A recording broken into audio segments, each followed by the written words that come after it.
sajt i ri historik i shtohet të qytetit të Elbasanit. Ju përshëndes, po është një nga destinacionet që pritet të jetë kryesore sa i takon sezonit të ardhshëm veror, pasi është një destinacion i pa eksploruar më parë, qoftë nga turistët vendas, por gjithashtu edhe ata të huajt. Tashmë drejtoria e trashëgimisë kulturore në qytetin e Elbasanit e ka shpallur, le ta themi, prioritet për këtë vit sa i takon trashëgimisë kulturore, pasi është një destinacion që pritet të ketë vëmendje dhe kurreshtjen e huajsit të gjithë turistëve që do të vizitojnë Elbasanin. Ndaj është vendosur në fakt që të investohet dhe ky monument kulture të jetë ndër destinacionet e preferuara për të vizituar gjatë sezonit veror. Ka qenë Bashkia e Elbasanit në fakt e cila ka nisur investimin për ta bërë të aksesueshme mbërritjen drejt këtij destinacioni të ri turistik. Tashmë ka filluar puna për hapjen e rrugës, pasi kalaja ndodhet në një fshat shumë afër qytetit të Elbasanit dhe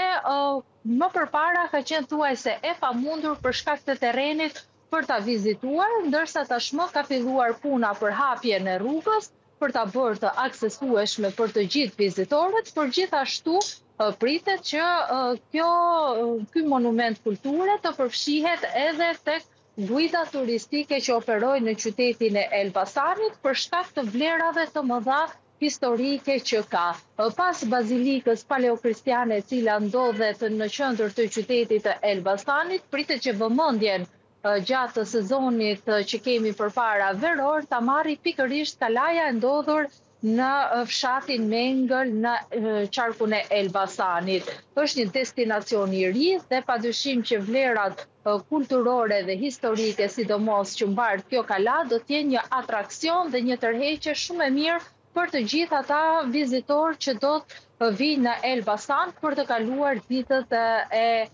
tyre të pushimeve. Drejtori i trashëgimisë kulturore në fakt ka bërë të ditur se do tjetë prioritet i Bashkisë së Elbasanit i investimi, sidomos në ato zona ku ka objekte historike kulturore, pasi duke qenë se qarku i Elbasanit, jo vetëm bashkia, por i gjithë qarku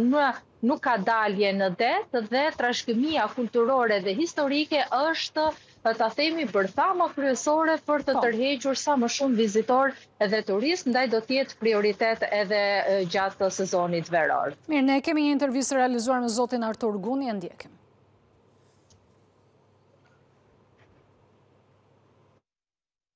Pak qytetarë duhet ta dinë që në Mengël ndodhet një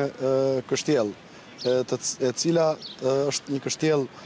goxha e bukur, janë traktet e mureve të ekzistuese, ka dhe edhe pjesë të parrëzuara, sepse duhet ta themi ato që janë të rënuara, por ka dhe pjesë të parrëzuara, të cilat të zgjon interes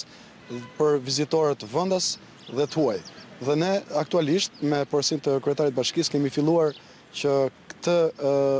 kështjell, këtë kala, ta sjellim për vizitorët. Dhe aktualisht jemi duke punuar. Tani që flasim, janë njerëz duke punuar për ta sjell këtë kështjell për vizitorët. Edisona, ka një deadline se kur do të jetë gati ky sajt turistik për të vizituar? Pra përsa pritet të jetë i gatshëm? Në pak ditë bëhet fjalë, pasi tashmë thuajse ka përfunduar pjesa më e madhe për hapjen dhe ta bërit rrugën të aksesueshme, madje që sot çdo kush që ka dëshirë ta vizitojë mund të shkojë, pasi me këtë ëmbël kalohet lehtësisht, pasi rruga tashmë ka filluar ta marrë tamam aksesueshmërinë, por që në pak ditë do të jetë gjitha shumë e aksesueshme për të gjithë ata që kanë dëshirë për ta vizituar dhe për të njohur me këtë objekt të rrallë historiko-kulturor që ndodhet në Elbasan. Do të jetë një ndër tërheqjet kryesore sa i takon sezonit turistik dhe padyshim që tashmë, siç keni mundësi ta ndiqni edhe përmes pamjeve, është duke u hapur plotësisht rruga. E riteksojmë edhe një herë, të gjithë ata aventurierë që kanë dëshirë ta përshkrojnë rrugën në këmbë mund ta bëjnë fare mirë, pasi nuk ka pengesa apo nuk është rrugë e rrezikshme, është një rrugë e cila mund të kalohet fare mirë dhe mbetet e sigurt për të parë një bukuri kaq të rrallë që natyra dhe njerëzimi padyshim që i ka falur Elbasanit. Mirë, bëhemi në mes të vizitorëve dhe ne. Faleminderit që ishe me mua.